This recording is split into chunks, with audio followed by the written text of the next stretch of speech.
जिंदगी के सफर में अकेले थे हम, आप जैसा हमें मेहरबान मिल गया।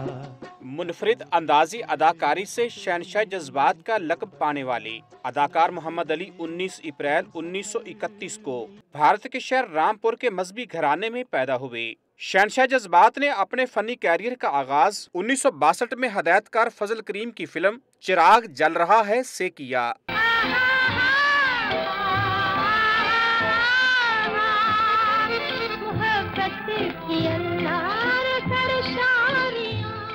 अदाकार मोहम्मद अली ने अपने फिल्मी कैरियर में उर्दू, पंजाबी और बंगाली जुबान समेत 300 के लगभग फिल्मों में काम किया। मोहम्मद अली और अदाकारा ज़ेबा पर मुश्तमिल लॉलीवुड की हिट जोड़ी निजी जिंदगी में भी बेमिसाल और काबिल दीद करार पाई। ऐ बहारों गवा रहना, ऐ नजारों गवा रहना, दो दिलों ने जिंदगी भर साथ रहने की कसम खाई है। अदाकार मोहम्मद अली मरहूम ने निगार अवार्ड समेत 10 पाकिस्तानी, भारत का निशाद अवार्ड, जबकि 1984 में दुबई का अल नसर अवार्ड हासिल किया। शहंशाह जज्बात 19 मार्च 2006 को दिल का दौरा पड़ने के बायस इस दारे फानी से कूच कर गए।